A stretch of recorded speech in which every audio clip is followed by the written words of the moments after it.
Yun ang mga kababayan, bago tayo magpatuloy sa ating pag-uusapan, ako muna ibabati ng magandang hapon sa aking mga subscribers, sa aking mga viewers. Maraming salamat sa inyong suporta. Shout out sa inyong lahat.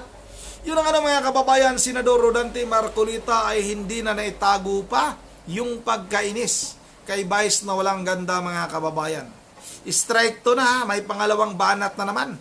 Itong si Senador Rodante Marcolita kay Vice na walang ganda, mga kababayan. Tinawag ni Senador Rodante Marcolita na siraulo itong si Jose Mari Borja Bisiral, mga kababayan, sa totoong buhay. Yan yung totoong pangalan ni Vice na walang ganda. Jose Mari Borja Bisiral. Pinanganak noong March 31, 1976 sa Tondo, mga kababayan. 49 years old. Kunting kimbot na lang, senior citizen na itong si Jose Mari Borja Bisiral, mga kababayan. At yung kanyang mga magulang ay si Rinaldo Bisiral at Rosario Bisiral, mga kababayan. Iwan ko lang kung ilang taon na itong mga magulang nitong si Jose Mari Borja Bisiral, mga kababayan. At yung kanyang partner, tama lang talaga, natawaging si Raulo ito. Dahil yung kanyang partner, mga kababayan, lalaki din. May espada din, mga kababayan, katulad din ni Jose Mari Borja Bisiral. Yung kanyang partner ay si Ion Perez. Yung pagkakaalam natin ay sumasayaw-sayaw ito dati sa mga gay bar. Cool boy ito, mga cool boy ito. Kaya tama lang yung sinabi ni Senador Rodante Marcolita na wala talaga sa tamang pag-iisip itong si Jose Mari Borja Bisiral, mga kababayan.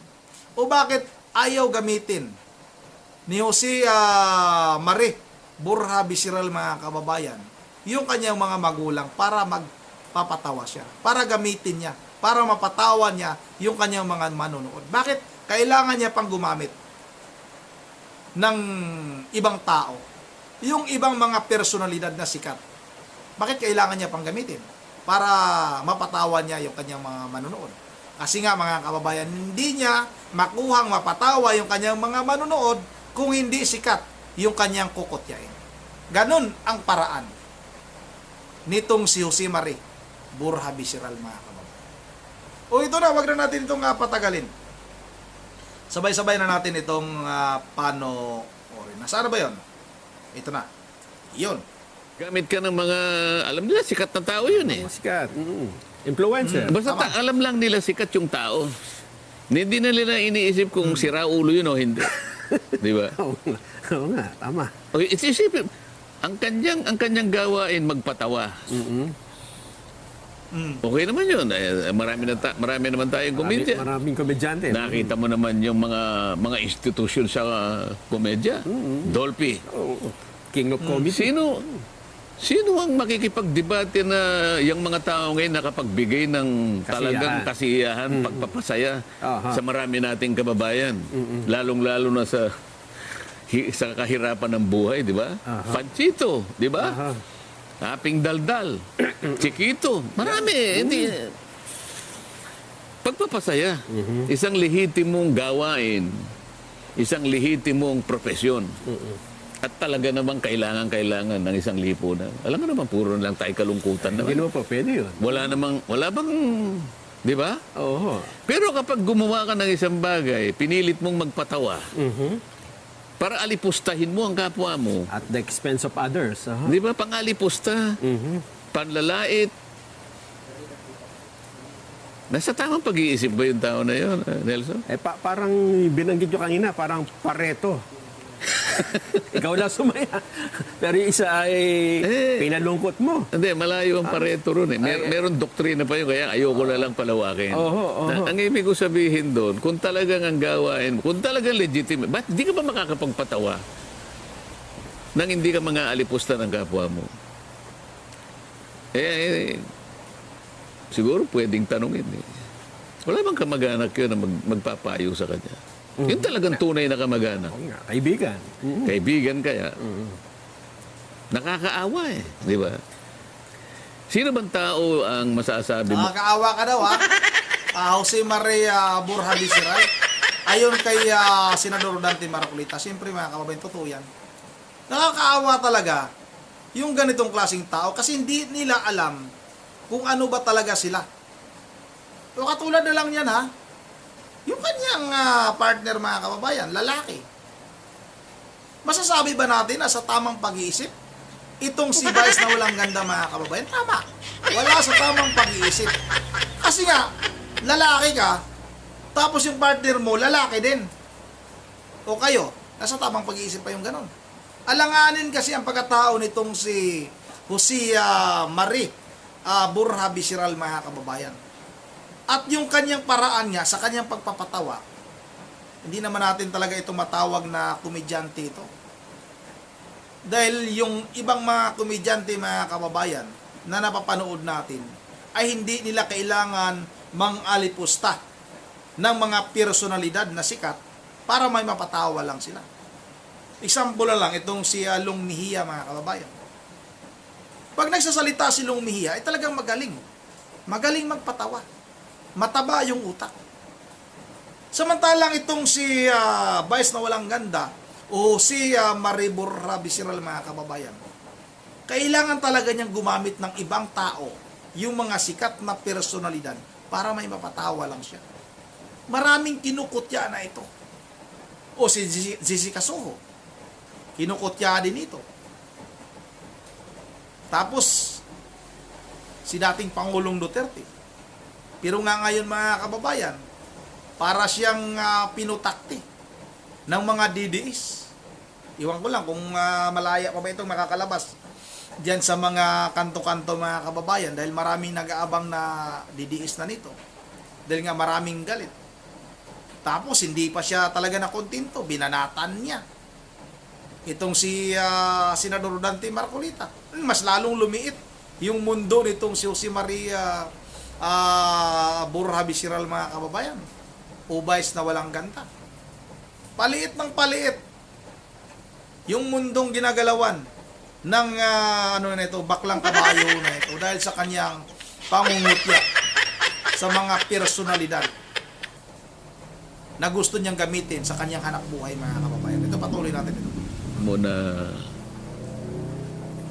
na walang kapintasan. Lahat naman ng tao. Tama naman. Pero Huwag mong gagawing Huwag mong katatawanan. gagawing ang kapintasan katatawanan ng yun iba. Lalong-lalo na ikaw ang pinakamaraming kapintasan, halimbawa. Sa bagay, oo. Siya nga, may problema sa sarili niya eh. Hindi niya malaman kung lalaki siya o babae siya. Problema yun. Alam mo, sa psychology, ang tawag doon yung cognitive dissonance. Marami tayong masasabing doktrina eh. Ang katapus-tapusan lang yan eh, dapat para ang ating bansa ay maging progreso. No? Lahat tayo, ano man ang profesyon natin, magpakasigasig tayo, magpakasipag tayo. Yun na mga kababayan, tama talaga na wala sa tamang pag-iisip itong si Jose Marie Borja Bisiral mga kababayan, a.k.a. Vice na walang ganda. O kasi nga hindi niya malalaman kung saan siya lulugar. May partner siya ngayon mga kababayan na isang lalaki. Tapos kung makikita ninyo sa kanyang mga show mga kababayan, tama ba yung kanyang mga kasuotan?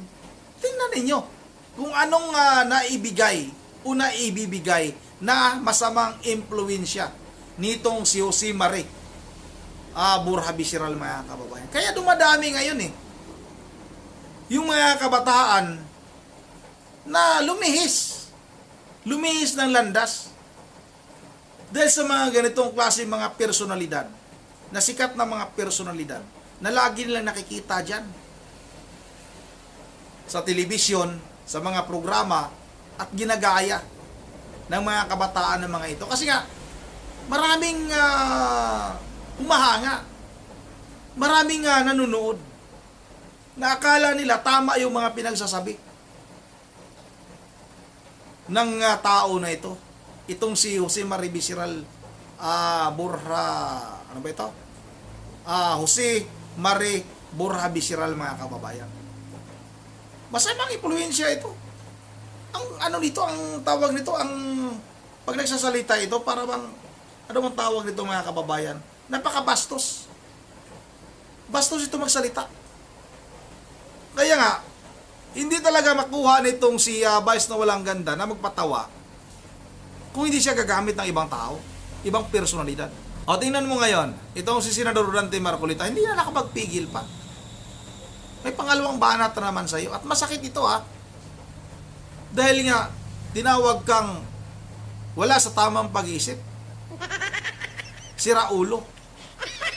Tama lang din na ganun ang tawag sa'yo ni Senador Dante Marcolita dahil hindi ka tanggap-tanggap yung pangungutya mo. Yun ang andito na lang muna at bago tayo magtatapos ay mag-shoutout lang muna tayo.